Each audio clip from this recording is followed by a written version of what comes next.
Podcast Answer Man, episode number 203. Entertaining, educational, and encouraging content that makes a difference. This is GSPN.TV. Join the community.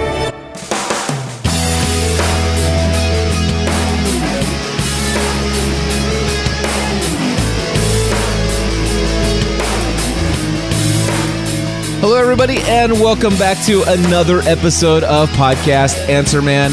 My name is Cliff Ravenscraft, and this is the podcast about podcasting, helping you take your show to the next level.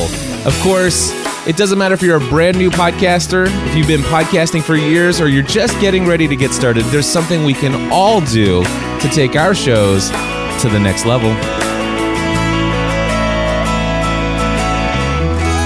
And you know, in the studio today, I'm doing something on Podcast Answer Man that I have not done in a very long time. I have an in-studio guest, my great friend and fellow podcaster, Daniel J. Lewis. Daniel, hello. Hello. Thank you for having me here. And we've got some cool things to talk about today. I'm really excited about what's coming up, not just today, but is coming up in several months that we're going to talk about. That's right. And of course, today is going to be very heavily focused on podcamps. Before I move forward, I want to play some feedback from Judy Graff and just give you somebody who has attended their first Podcamp experience, being Podcamp Nashville 2011.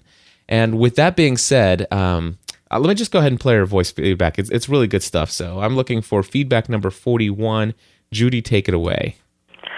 Hi, Cliff. This is Judy Graff.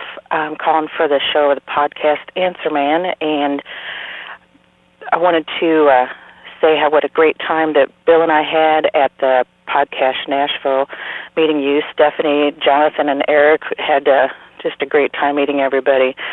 Bill had went to your session at a Podcasting 101 and the panel discussion, and he even said that Scott Gordon in his session talked about your influence. So, and then when we were going to the hotel room later that day, he was saying, Cliff is everybody's hero because he's the Podcast Answer Man. So I just thought that was a funny thing for him to say. And needless to say, he was pretty impressed with the whole process. I think podcast was just a big shot in the arm to keep up the work we've been doing at farmandranchcountry.com and the podcast we've been putting together. And it gave us so many new ideas. He even wrote down a new podcast on the way home, on the drive home from Nashville. And we made so many new contacts, and it'll be exciting to see where those lead to. So I just wanted to leave a message for you and say how great a time we had meeting you and Stephanie. So thank you. Well, Judy, thank you so much for calling in your feedback. And, you know, it was a privilege to get to meet you and your husband. Now, Bill and Judy Graff are members of the GSPN community. In fact, they're both over on gspncommunity.com. And, you know, basically what they've done is they've brought farming to new media. And I think it's appropriate for them because they are very much involved in new technology, even when it comes to their farming. They're doing audio podcasting. They're doing YouTube video of the week over there on their site. They're doing some very exciting things. In fact, one of their videos is all about this new GPS, driven system or tractor that they have. It's this massive tractor, and it's steered by GPS, and it makes them more proficient in their ability to plant evenly and even get more crops in. So very exciting stuff that they're doing over there. Judy, I'm glad that you guys were able to make it to Podcamp Nashville and that you had such an inspirational time there and that you came away with it with a lot of new friendships and also a lot of new inspiration as far as the ideas and information that you can do and carry into your social media work.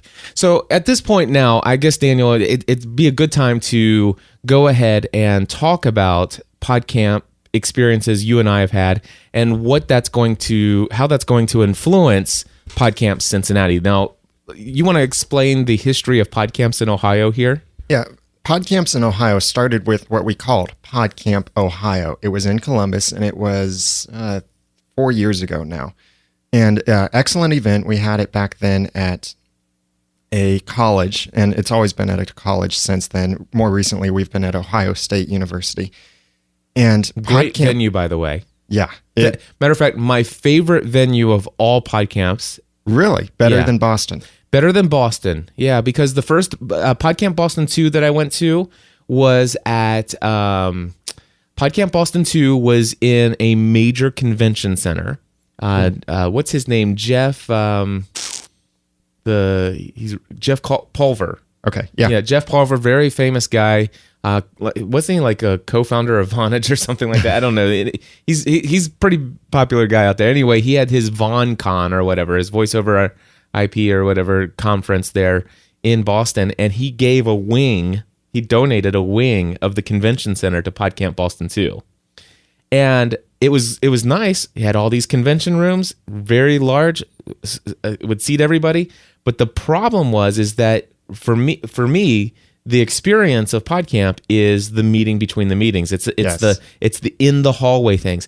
Well, you're talking about a hugely massive, gigantic conference hall with a couple hundred people in it, with a teeny little people in it. And so basically what happened is people got so dispersed that even though, and by the way, that was probably the highest attended PodCamp that I've ever been to, PodCamp Boston 2. But even with probably, I don't know, 5, 6, 7, maybe even 800 people there, it was just like they were dispersed out. I mean, it was, so it didn't keep people gathered together. Yeah. And PodCamp Boston is like the mecca of PodCamps because that's where PodCamp started. It's the birthplace. The birthplace of PodCamp. And so, yeah, that's the place everyone wants to go to because don't Chris Penn or Sean Penn Christopher S. Penn and Chris Brogan. Chris Brogan, don't they still present at PodCamp Boston? Yep, they do. Yeah. They do. And so a lot of people go there. Eric Fisher and myself and Stephanie, we all three went up to PodCamp Boston 5, I think. Was it 5? I think it was 5. Anyway, we went there, and it was at the Microsoft Institute. So it was in Cambridge, Mass. That was a very good location, but still not my favorite. And the reason why is because Microsoft had this one huge, gigantic room, and then it's got those collapsible walls. Oh yeah, that's so not good. They're pretty thick and they're somewhat sound absorbent. But with the collapsible walls, what you had was people in the next room within all of these rooms that are broken into with collapsible walls, and everybody's voice is amplified. And so, and then some of the rooms were very, very, very tiny. Yeah. And matter of fact, my session, I was very unhappy with my session because I had to move tables around. And because I had to move tables around and my room was so small, it was packed. I literally couldn't breathe. It was so hot. So, I mean, I was miserable as I was speaking. And so, well, let me explain what PodCamp Ohio, now we're calling it PodCamp Columbus because there are different PodCamps within the Ohio state now. Sure. So PodCamp Ohio, the venue that we've had, and this is the ideal situation, is there was one large auditorium in the center of this building. And we kind of had the whole building to ourselves, the whole first floor. Around this auditorium, and the auditorium was stadium-style seating, worked great, huge screen up front. There was wireless there. No, the wireless wasn't exactly the best as far as how you sign on, but it still worked. Yeah. Mostly. And we had this great auditorium, seated 200, 250 maybe. Yep. And then there were all around the auditorium classrooms that weren't directly connected to the auditorium, but just on the other side of the hallway. All of these classrooms that had the technology in there, like for a college would normally have. So projector, audio equipment, microphones, computers, plug-in lines, all of that, all around the auditorium. So if you just ran circles around the auditorium, you would see all of the classrooms where stuff was going on. And the hallways were really wide hallways. Yep. Lots of space to meet in the hallways and talk to people. Lots of rooms that we could use for breakout sessions or all of the multiple sessions going on at a single time.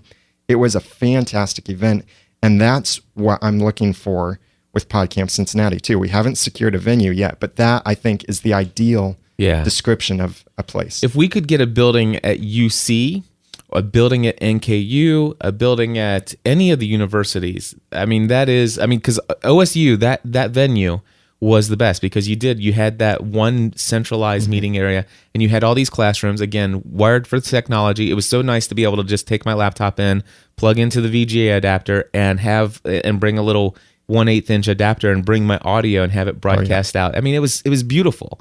And not only that, but you had the class, because it was a classroom, you had desks, people could sit down, they could actually write notes in front of them. Even just outside the building was fantastic. The first Podcamp Ohio was at an ITT Tech Institute. Yes. And outside of the building was a parking lot, and that was it. Outside of this building at Ohio State University is a park where people, the more... what do they call it? The circle or something? Or the outdoors? Yeah. It was something that geeks aren't familiar with. They have that, anybody at OSU would know what it's called. Yeah, well, you could go outside and get some fresh air if you wanted to. We would play Frisbee. It was awesome. You could run into a park bench and bloody up your leg if you wanted to. I heard some goofball did that. Like me, maybe. But so now Podcamp Ohio has been rebranded as Podcamp Columbus because there are now multiple Podcamps in Ohio. There's Podcamp Cleveland, which the first one was last year at the end of April. Did you go to that, by the way? Yes, I did. How was that? It is very interesting because here's the way I would describe it. Looking at the 3 different places now that will be having podcamps, Cleveland, Columbus, and Cincinnati. Columbus is kind of a tech center. That's where WordCamp Columbus was, a very geeky, techy center. There are web hosting companies and a lot of technology companies in Columbus. Cincinnati has a lot of social media people down here. Cleveland is bare. There's not much up in Cleveland in terms of technology or social media people. Now there are, social media people. They're not connecting as much. So you could see it 2 different ways. You could either see it as it's dead, or you could see it as, this is a prime market to get into for social media. Right. So Podcamp Cleveland was attended by a lot of people who wanted to learn what social media is. Right. Not just specialize in certain fields, but a lot of people were there, had no idea what Twitter was. They wanted to know what Twitter was, and they came there for that. They wanted to learn, how do they start blogging? How do they start podcasting? All this stuff, like how do they start, not how do you get better or how do you broaden or any of that. And I find that every Podcamp has those people because, and of course it was expected at Podcamp Boston too. I remember we were all talking about Facebook, this thing. It's like, hey, let's sign on to this thing called the Facebook, and I don't think Twitter had come out at that point, or it was brand new and just being talked about. But anyway, I remember Utters, UTTERS or ERZ.com or something like that. It got purchased by someone. Yeah. And then closed. Exactly. So anyway, so it was all brand new then, and everybody, podcasting was even relatively new at that time, and people wanted to know. But since then, I've been to subsequent podcamps, and I've seen, people who, the different layers of people, the people who are more advanced, the people who it's like, come on, seriously, you don't know what Twitter is yet. But, even at Podcamp Boston 5, I actually created, my session was more of an advanced topic. And my session was well attended, but what I found afterwards is that most of the people in that session were not prepared for an advanced topic. Yes. They were there to learn about podcasting. They weren't there to learn about how, the advanced end of podcasting. After you've been podcasting for a couple years, how do you do X, Y, and Z? It's like, no, how do you plug in a mixer? Do you have to have what kind of microphone? And that's the information they were looking for. And so for me personally, it was a wake-up call because it was kind of like the second time I've been approached by that. Even at Podcamp Columbus last year, I did a pretty advanced topic. I talked about all the different ways that I'm monetizing my podcasting. And it was well attended, but even there, a majority of the people you could just sense. Actually, I asked the questions: how many people here have a podcast? And like 20 people out of the 80 or 90 people that were there said, me. And that's a lot of people who don't have a podcast that were there learning about this.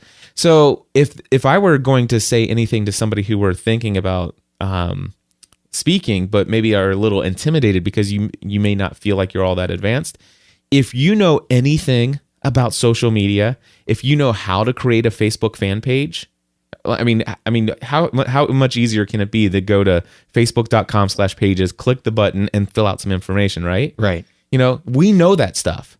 But I want to tell you, at any given Podcamp, it doesn't matter if you're in the tech hub of the world, at a Podcamp, you're going to get people who will, it's like, if you did a session, how to create a Facebook fan page for your business, I guarantee you would have a full class of people eager to watch you show them how to do it. And that's what's so awesome about Podcamps, because they call Podcamps an unconference, and you can go to podcamp.org to read about what a Podcamp is and how they define it. But an unconference is where anyone can speak. This isn't a conference where it's only the big names in social media can present and only these advanced topics. It's like you're saying, the beginner can present just as well as the advanced person. And in fact, as a presenter, there are opportunities to learn during your own session, because you might be sharing information, and during the question and answer time at the end, if you have that, then someone might give a tip for something, and you've learned from your audience during your presentation. Right. Or you can be there to attend and learn these things from a beginner to an advanced level. And that's the awesome thing about it, is there are sessions for whatever level someone wants. Yeah. Absolutely. And so the other thing is of course, when we talk about, since we're talking now about speaking, I wonder if we will be doing lottery drawing for our speakers and how that's going to happen. Well, tickets will be $5 each, and it will be done by Ralph. No, I kind of took that issue a little bit personally too, even though I didn't get to go to Podcamp Nashville, but because I'm organizing a Podcamp, I've looked at all of the rules and stuff about Podcamps and what Podcamps should be. For Podcamp Cincinnati, it will be a first come, first serve based on space. And what I'm going to do when we open up the registration for the speakers to give their presentations is speakers can submit as many topics and sessions as they want to. I've been to a Podcamp before where I spoke 4 times. I don't recommend that necessarily for people out there, but people could submit 4 sessions. But what the registration form will ask is for them to define which one is their primary session. Right. So that if we get so many sessions that we don't have the space for, rather than kick out a speaker, I want to reduce the number of sessions so that every speaker will get to present. They just might not get to present as many times as they wanted to, depending on space. So basically, if somebody were to submit themselves for 4 topics and they were within the first that signed up, basically they're going to say which one is their primary. And if there are more people that want to get in than there are space available, basically that person's only going to get 1 spot. Yes. Yeah, and, which makes perfect sense. And one of us will personally talk to that person to make sure that they understand. And then if like maybe they have 4 sessions, then they only get 2, well, they can decide what they want their second one to be. Right. And that way also it's not going to be a machine to them, that they'll know that, well, yeah, this 3rd session I was planning to do, someone else is going to do that anyway. And that person is actually better at it. So yeah, I'll let them have the space. The good thing about, if we can, and of course we don't have a location yet. Do we have potential locations? We have, yes, potential locations that we're in negotiations with, and I've been checking out interesting locations. Cool. All right. Are you allowed to share any of those yet? I can tell you just a list of certain locations that we've been looking at. Okay. There is the Cincinnati State University. Yeah, and that is that's the home in Cincinnati of the social media certification course. Sweet. And that would be really cool. They have 2 different campuses that we've been looking at. There's also University of Cincinnati, and they have multiple campuses that we'll be looking at. Northern Kentucky University, again, multiple locations. There are a couple smaller technical schools like Beckfield and I can't remember the other one at the moment, but smaller tech schools that might have space for us. We've also even looked at the Irish Heritage Center near downtown Cincinnati. It was an old school that's now being converted to a community center kind of thing. And so we've been looking at several venues, and we've been finding that there are certain things that are obvious, no, we can't work with this because of this. And certain little details I'm realizing that are things that could be really important, like a window into the classroom. I'm not talking metaphorically here, but an actual window or a glass door or something so people in the hallways can see what's going on in a classroom. And that seems like something that would be important. So we're looking with these different venues, and I am extremely grateful to Mary Beth Dunn, who is managing great. all of this. Yeah, she's just stepped up and said, I would love to volunteer and help out with this. So I'm loving that because I'm delegating that task to her. She's negotiating with the different venues and lining up appointments, and I just show up, and it's fantastic. And that's the way that I want to do the rest of the Podcamp planning. Now that we have a definite date for Podcamp What is that Cincinnati, date, by the way? October 22nd for Podcamp Cincinnati. All right. So it's going to be a one-day event. Yes. All right. For this first time, I know 2-day events could be great, but for this first time, we're going to keep it to a one-day event. Now, that's officially one day. There will be the evening activities before and the evening activities after. So that's a great question here. So is there going to be a planned evening activity the night before and the night of? Planned in the sense of a specific place we will go to eat and hang out. Okay. But not activities like a schedule or things going on. Sure. But no, I mean, see, that's the other thing that I've noticed. And one of the benefits that I've seen of 2-day events, which are usually, actually, I think Podcamp Boston was a Saturday and Sunday. All right. So that's Podcamp Boston too. And what I noticed was that with a 2-day event, people came in for Friday evening, and they would have a Friday evening pre-party, and then they would have Saturday, and then they would have a Saturday evening party, and then everybody who eventually got out of bed would come Saturday or Sunday, and they would have the final, events of the day and stuff like that, and then everybody would disperse and go home. Spending the weekend partying, yeah, it's Friday. So anyway, what I've noticed with 1-day events is that the parties, the after parties, are always lightly attended. Yes. And so because especially for somebody like me, I travel long distances to go to these, and I know a lot of people will as well. And I know that having a 2-day event makes it even like more, it's like more bang for your buck if you're actually going to travel somewhere. So I think that I'm not suggesting that we make the first Podcamp Cincinnati a 2-day event. But what I do know is that if it was a 2-day event, you'd get a much larger out of town crowd.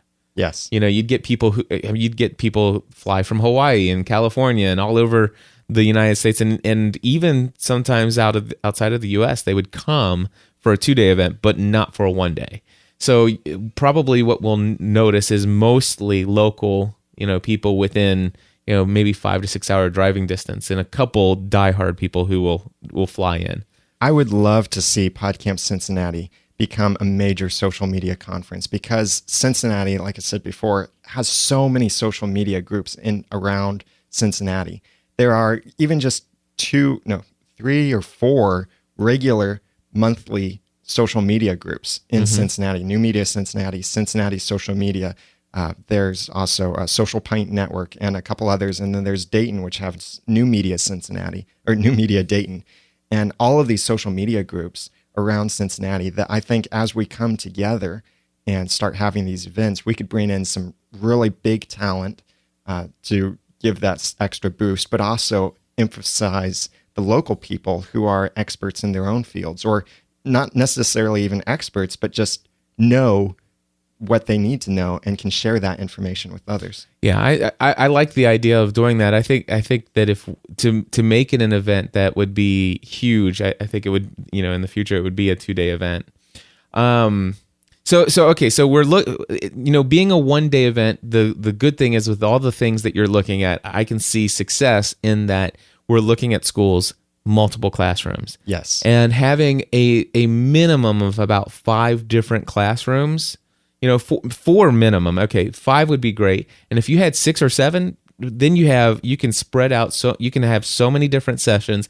People have so many different options, and you can actually leave a couple, 1 or 2 classrooms open. Like there's nothing in there, and people can do the breakout sessions and have a full place, and people can come and participate. I like all of that. So Saturday, October 22nd. Yes. Now, what about people who want to get involved? How do they get involved? Well, first of all, for people who are just interested in attending and want to get involved, check out the website, podcampcincinnati.com. It's been a little dormant lately, but it's about to pick up on activity. Now that we have a definite date, October 22nd, we can start picking up activity with registrations and speakers and schedules and all of that. So check out podcampcincinnati.com, and it has links to our Twitter account and our Facebook page. Or if you want to just visit those pages, you can go to podcampcincinnati.com/Facebook or twitter.com/podcampcincy with a Y. Okay, very cool. And if I'm not mistaken, there's still room for people who want to sponsor Podcamp Cincinnati, so definitely. Businesses out there. And in fact, I want to mention that you are sponsoring in kind by, we're going to have a live podcasting room. And you've said that you'll be happy to set that up and have that there. And so people can try out podcasting, live podcasting with high-end professional equipment. Yeah. And you'll be able to connect with many people there, and people can connect with you and learn from that. Yes, absolutely. We definitely will have a live room. If you want to come and do a show live, you'll be able to do a show live. There'll be an internet audience out there. People can chat with you. You can run your own live show, even if it's your very first one. Oh yeah. And something I'm going to do at Podcamp Cincinnati that I've not heard done like this anywhere else is I want to require every speaker's session to be recorded. If they don't have the ability to record it themselves, like with a portable recorder, then we'll have some recorders standing by that we can record the sessions. But everyone who gets their sessions recorded, I will have people who will be like hounds on them to get those recordings. No editing, get those recordings. That way, that weekend, we'll have all of the recordings from Podcamp Cincinnati posted on the website, available for people to download and listen to for free. That is very ambitious. Yes. It's very ambitious. I know. But it's something I definitely want to do. I remember the first Podcamp Ohio, they brought in a company to record all of the sessions. Yep. And all of the sessions were available online, but it was about 3 or 4 weeks after the event. I would love to be able to tell people, visit the website tomorrow, and you can download any of the sessions that you've heard today and listen to them again. That's awesome. Yeah. Very cool. All right, so here we go. You go to podcampcincinnati.com. Yes. And if you want to volunteer to help out with efforts at podcampcincinnati.com, we encourage you to do so. If you are a business out there, or even your own brand, and you want to put your logo somewhere on some materials and be known as a sponsor, you can sponsor Podcamp Cincinnati. And of course, we want to encourage everyone out there that can make it, whether you're drive-in, fly-in, whatever the case may be, come to Podcamp Cincinnati. It is going to be a blast. Daniel, thank you so much for tuning in, or to coming into the studio here today. And I want to tell people you also do a podcast about podcasting. You want to tell people about it real quick? Yeah, I do 3 podcasts currently. I've got my own little network building. I have the Audacity to Podcast, which is where I also talk about podcasting, approach it from a different perspective. And I focus on Audacity in it. So where you talk about Audition a lot, I talk about Audacity a lot. And then I also have a clean comedy podcast called The Ramen Noodle. And I have a Christian movie reviews podcast that teaches critical thinking along the way. And all of that is over at noodle.mx. It's the Noodle Mix Network, noodle.mx. Awesome. Daniel, thank you very much. Thank you very much, Cliff.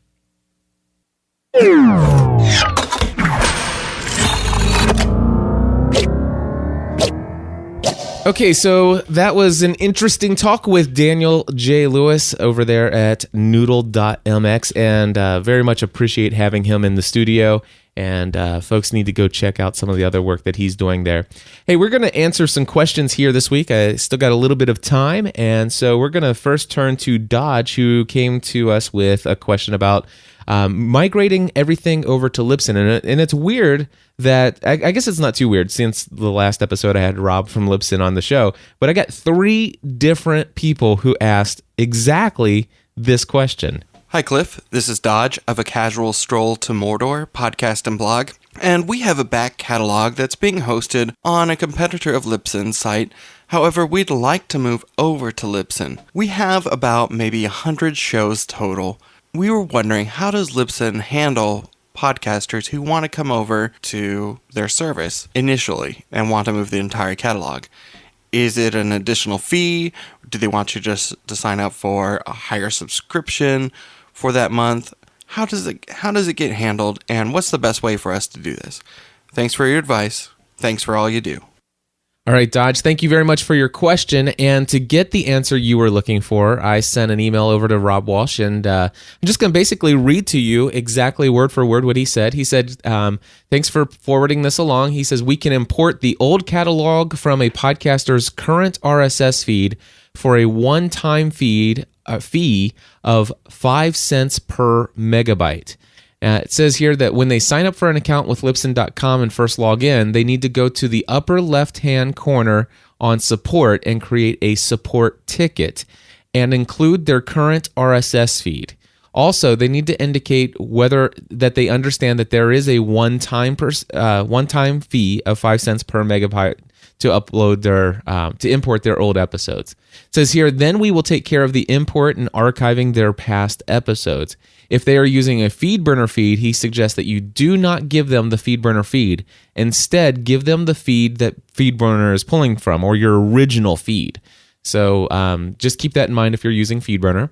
He says we will then import the source feed, including the GUID tags. Then all they have to do is repoint their FeedBurner feed over to their Libsyn feed, and pretty much everything else is going to happen, and there won't be any problem with double downloading or anything like that. So he says if you have any questions, of course, you can contact their support department. They're very good. By the way, I actually have had 3 people, the same 3 people, tell me that they went to Libsyn.com and used their contact us, the contact form on the site, and have waited days and had not gotten a response from them. I want to let you know that is not characteristic of Libsyn. I don't know if there's some kind of breakdown. I did forward that report on to Rob this morning. But I want to let you know that if you send an email, even if you're not a current client, if you send an email to support@Libsyn, Libsyn.com, you will get a response back, and it'll be a good one. I mean, they do have some great support over there. So thanks, Rob, for giving me that answer. Dodge, I hope that answers your question. And the other folks that were out there, I told you to check out episode 203, and there's your answer. Now, as a personal note, I think that Dodge said there's approximately 100 episodes and stuff like that, and he mentioned how many gigabytes he thought that was. My math is not great. I've never claimed to be a mathematician, and so you can double check this if you want. You can leave me all kinds of horrible comments in my section about how bad my math is if I'm wrong here. But if your show was an average of 50 megabytes per episode, that at 5 cents an episode, or 5 cents a megabyte, that's about $2.50 per show, per episode. With 100 episodes, that could be about $250 to transfer everything over. But this actually, that's going to seem like a lot of money to a hobbyist. Although if you're got 100 episodes that are about 50 megabytes each, probably chances are you're not just the average hobbyist. So it, for somebody like me, let's just say that, heaven forbid anything ever happened to Libsyn, and Libsyn says, hey, we're shutting things down here.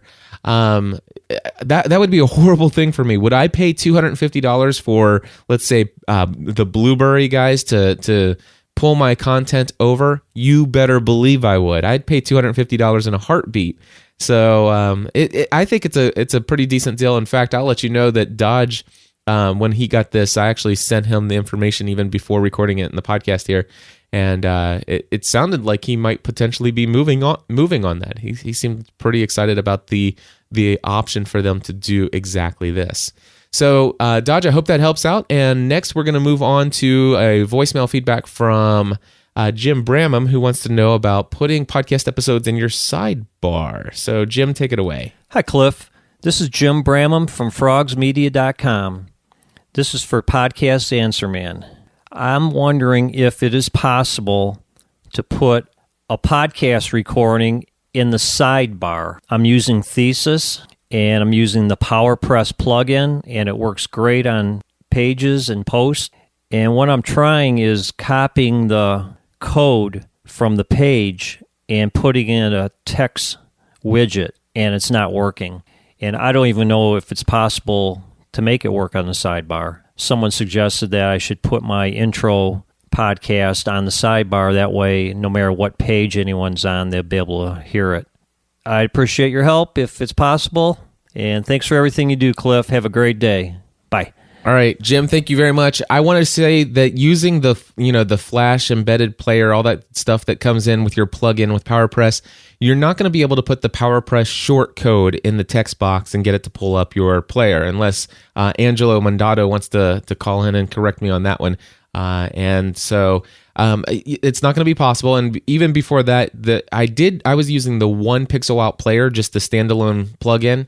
And I did find that there's some documentation online that will allow you to put some code into your header and some other JavaScript things that will allow you to take and put a bunch of code, like a hand-coded HTML scripted code, to make the 1 pixel out player work within your sidebar. I want to tell you that when I did that, it did cause my page to load slower, and it caused a few issues that I did not like, so I took it out. Let me tell you what I'm going to recommend for you personally. I'm going to recommend that you actually fire up some kind of video editor of some sort, and that you actually create a very small, tiny, let's just say 640 by 480, video, okay? And what you're going to do is you're going to use your intro podcast as a soundtrack for that video. And then what you could do is as you're talking about things in your video, you can have like a slideshow playing in the background. So to give you an example of this, what I'd like to do is I'd like you to go to, if you don't mind, podcastanswerman.com. And once you've created this video, you upload it to YouTube, and you can embed the YouTube video. So I'm going to give you 2 examples of this. I'm going to if you go to podcastanswerman.com within the couple months of this podcast being recorded on March 31st, 2011, you're going to see 2 YouTube videos right on top of each other. One is the power of podcasting for your business, and when I click play, it sounds like this. And 3, there we go. Hi there, this is Cliff Ravenscraft from podcastanswerman.com, and right now I want to help you take a look at the power of podcasting for your business. Now, oftentimes when I work with business, okay, so there you go. You can hear it's high quality audio and everything like that, and there is a keynote presentation, and I use some screen capturing software. Now, on a Mac, I would recommend doing this with ScreenFlow. On a PC, I would imagine you could probably do this with Camtasia. Now, chances are, Jim, if you are not doing screen capturing and stuff like that on a regular basis, you probably don't want to make that sort of investment. I'm sure you could use Windows Movie Maker on a PC and iMovie on the Mac, and those are free solutions. You could do something very similar to this. The other video is an audio testimonial by Dan Miller. It says something like this, and here it is. Hi, this is Dan Miller, author of 48 Days to the Work You Love. Now, some of you may be familiar with my podcast, and if so, you've heard me talk about Cliff Ravenscraft. Cliff is known as the Podcast Answer Man and has proven the validity of that self-proclaimed title. Cliff is the Podcast Answer Man, both in terms of making a podcast engaging and in knowing how to select the best equipment to get the job done. I had Cliff coach me in both of these areas. He sat down with me. Now, this is after I'd been doing a podcast for about 3 years already, but then he gently coached me in some critical areas that I now realize have allowed for some major improvements. I'm so much more confident now in creating a podcast that can stand with the best in terms of professional sound and hopefully content as well. Cliff keeps learning and refining his own podcast and has attracted an enormous following as a result. I highly recommend him as the go-to guy for all things podcast. If you're looking to start a podcast or improve an existing one, Cliff Ravenscraft is indeed your answer man. There you go. Now, I want to tell you something. I used to have testimonials like that embedded using that special coded, put it on your own site, HTML 1 pixel out player.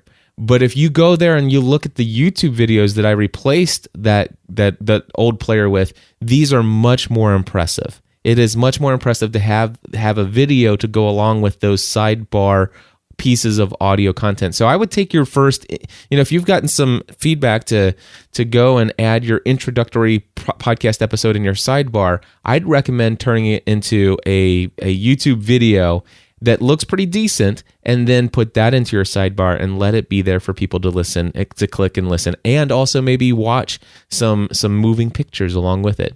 So Vicky says 640 by 480 sure does seem awful big for your sidebar. There is a reason why I would recommend that you make it by 640 by 480, and the reason is hopefully you have a YouTube channel. And if you do not have a YouTube channel, you should create yourself a YouTube channel. Make some video content from time to time. It's a great channel. And if you make it 640 by 480, then you actually have a decent sized video for people who will actually view this on YouTube. That's right. You want to make sure that it's big enough that people on YouTube, it's going to look like a normal sized video. And so then what you can do is when you actually have it on video on YouTube, you click the embed button and you can actually adjust the size and width of the height and width of your embedded stuff. And I keep my sidebars right around 300 pixels. And so I just change the width to 300 and it'll actually adjust the height for me. And then I can take the embed code and then put it right down there. But yes, definitely start out with at least 640 by 480. And I'll tell you what, if you can, make it 1280 by 720 high def, and 30 frames a second, and make sure you embed your audio at very high quality and all that other good stuff. But anyway, I think you get the point, Jim. I hope that's helpful to you. I would not mess around trying to put audio player buttons in your sidebar, but instead convert them over to video. And don't just make it you can make it just a static image. But if you could do something to maybe make the static images change from one to another, kind of like a slideshow, if you will. Get creative, play with it, have fun, and it might even add a little bit extra emphasis to your creativity and your brand over there at frogsmedia.com. All right, so next I'm going to actually end things on one more question here from Vince, and actually, before I go to Vince is going to have a question about stats for me. But before I do that, I want to mention a couple other things here. So the first thing I'm going to mention is PowerPress plugin version 2. So if you guys are familiar, I had told you a while back that I finally did give in to my great friends over there at Blueberry, Todd Cochran and Angelo Mandato. They've created this PowerPress plugin. I've poo-pooed these all-inclusive, everything built into one plugin for the longest time. And because my KG Enclosure Flex plugin that I used to use was bumming out on me on some of my installations, not all of them, but some of them, I decided to give PowerPress a try, and I'm a very minimalist even today with it. I set my clients up with PowerPress.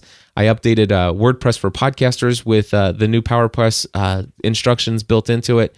And even my clients, it's like, listen, let me show you what I would use them for and what I wouldn't use them for. And I'm very selective about what I use them for. Well, anyway, they recently released a brand new version of their plugin, version 2.0. And 2.0 brings something pretty exciting to the table here. One of the things that I noticed is I've upgraded Podcast Answer Man to 2.0.1 about a week and a half ago. I still have gspn.tv and all my other podcasts still at 1 point something. So they're not upgraded yet. But I was browsing my podcastanswerman.com site on my iPad, and lo and behold, there was a audio player, an HTML5 version of an audio player. And guess what? It works. I wish they would, I'm looking forward to when these things kind of look as nice as the one pixel out player in the HTML5, but still, it works. And so if you have an iPad, go to podcastanswerman.com. You'll see it there. Now, one of the things that just happened, I'm teaching a class of 20 people. Today's the last day of that class, March 31st. You'll be hearing a lot of wonderful things from 20 new podcasters in this world, and I'm very excited about it. Actually, probably about 17 new podcasters. 3 of them were already podcasting, and they're doing some new exciting things that I'm pretty interested in sharing with you in the very near future. But anyway, the thing is one of my students in this class said, hey, I followed everything on your tutorial, and when I click the play in new window link that's part of the PowerPress plugin, I'm noticing that it's giving me this double sound, this echo sound. And sure enough, I went to my own site and I clicked that button, And what happens is it's actually in Chrome only. It does not do this in Internet Explorer or Firefox. But if you guys have a Chrome browser and you go to, well, you actually can't do it because I've actually disabled that little link.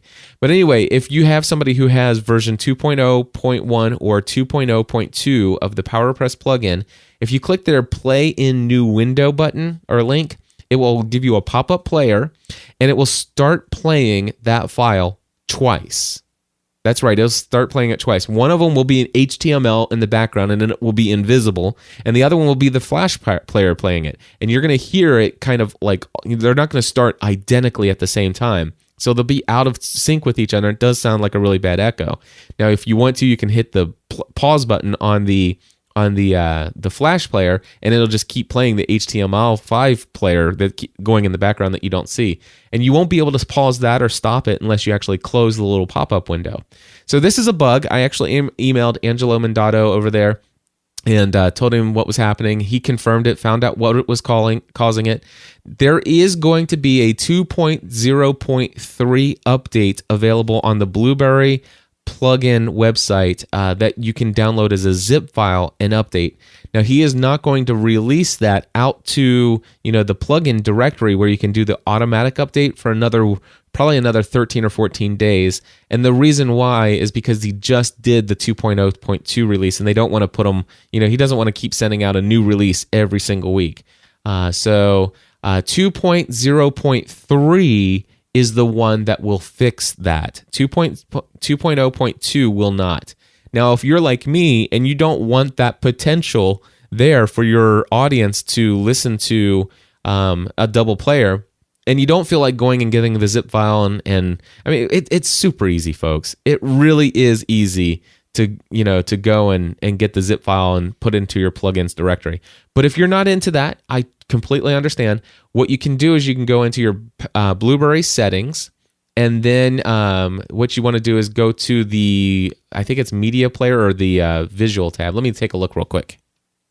It's actually called Media Appearance. All right. So if you click on the Media Appearance tab, there's a section that says Media Links, and it should have checked already. It should say Display Play in New Window link. Uncheck that, and then go down to the bottom and hit Save Settings. Now, for me, I did that, and guess what happened? I went to my site, I reloaded it, and the link was still there. And I'm like, okay, so not only is there one bug, but now there's two bugs. No, there's not. I recently did install I didn't install, my folks over at Servant Hosting did this for me. But they actually, I shouldn't have told you that because they're not supposed to. Well, it's not that they're not supposed to do that, but they did it, and it's not a part of what they normally do. But anyway, they actually did install a plugin for me and configured it. It's called W3 Total Cache by W3 Edge. It's an amazing caching plugin and stuff like that. And I'm not a huge fan of caching plugins, but if it's going to keep my server up and running and hitting my database a couple thousand times a day, then by all means, let's keep my CPU usage down and keep my site up and running and smoothly without having to make me bump up to the next processor package. So that's what they did, and by golly, my site's running great. But the thing is, though, is it caches a lot of these settings. And so what I had to do is I had to go in and empty the cache, and then when I reloaded the site, sure enough, that little link in the player option field was taken away. So yes, I did want to share that with you. That is a little known bug. There should, by the time you hear this in this podcast, 2.0.3, a zip file should be available for you to download and install manually, or if you just wait another week or two, you will get 2.0.3 and it will fix that bug. And when it's fixed, I hope I remember to go put the pop-up window link back in there. All right, and also before I go on to Vince's question, I do have two other notes here. I'm going to put some links in some show notes. I've been doing some interviews with some friends. ConnieandSheilaTalk.com. That's Connie and Sheila, SHEILATALK.com. Connie and Sheila Talk had their 50th episode just recently. It was also their 1 year podcast, and it was their very first episode that Connie has ever hooked up the Skype interface. So their show has been one of my favorites as far as my clients, and there's a handful of clients that have just done some really, really amazing stuff, and Connie and Sheila are certainly among the top 10 of podcasts that are produced by clients that I've helped launch a show. And they invited me to be on their show, their 50th episode. And so I'm going to put a link to that in the show notes, as well as a link to episodes 11 and 12 of a podcast called The Freebie Guy, or actually it's Learning with Leslie, and it's I think is it Leslie Samuel, I think is his last name. But anyway, Leslie invited me. He goes by The Freebie Guy, so that's how I always go by, The Freebie Guy. But Leslie invited me on his podcast, and he's got 2 links there, episodes 11 and 12, where he broke up the interview. Some very, very valuable information I shared, at least definitely in episode 11 and 12 about podcasting. And episode number 50 with Connie and Sheila, actually it was just Connie in the show, Connie and myself, we really talked a lot about just philosophy and of business and life and balance and podcasting and all kinds of other wonderful stuff. So it's not so much as technical as the other stuff. So anyway, now I'm going to get to Vince's question, and then I'm going to shut up so I can go record some other podcasts today. Vince, take it away. Hey, this is a question for Podcast Answer Man. Hey, Cliff, just a quick question. This is Vince Rotolo from South Carolina, and I do the B-Movie podcast, B-Movie Cast, which is it's a niche podcast about B-movie, sci-fi, cult movies, stuff like that. But my question is on stats, specifically Libsyn stats. Now, I'm just curious. I don't know a lot of podcasters, so I don't know if my stats are good, bad, indifferent, or whatever for a niche market like that. But for the last 3 months, I think January I had 13,000 something, February is 15,000 something, March as of now, the 24th I think this is, it's 12,000 something, and each show seems to be getting between 600 and 800 downloads. And I wanted to know if you think those are good numbers or how they stack up with other stats you may have seen. And also I was wondering if I'm getting, say, 800, per show or whatever.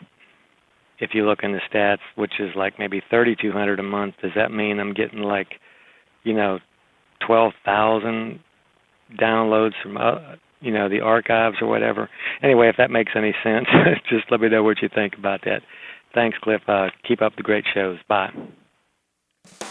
All right, Vince, thank you very much for your call. And I want to tell you my feelings on stats are that it's really up to you to define what you consider to be a success. One of the things that I highly recommend for podcasters is to decide, why do you want to podcast? Why do you podcast, Vince? What is your purpose for podcasting? Is your purpose to build a huge, large audience of 5,000 people or more? Then if that's been one of your goals, is to build your audience to 5,000 people, then I guess you could judge where you are according to that goal. Is your goal to just share your passion online and develop relationships with people who are sharing your passion for these B movies, that most people overlook and don't talk about? And if your main goal is to really develop a community, a very tight, close-knit community of a couple hundred people who share this passion just as much as you do, then you may get 800 people, and that probably is really great for you. The question that you would ask yourself then is it's not so much how many people are listening, but how many people are you connecting with? How tight-knit is that community? How are those relationships going? And so those are the kinds of things that I look and I evaluate it. I to be honest with you, the only reason I ever look at my stats these days is because of my role as a consultant. And I oftentimes reveal my stats only to clients. And the reason why I do that is because I want to show them that, some of the things that they assume aren't always what is in reality. And the thing is overall, my entire network, yes, I have tens of thousands of people, but some of my most popular shows and my most profitable shows financially have the smallest audiences. All right? So just keep that in mind.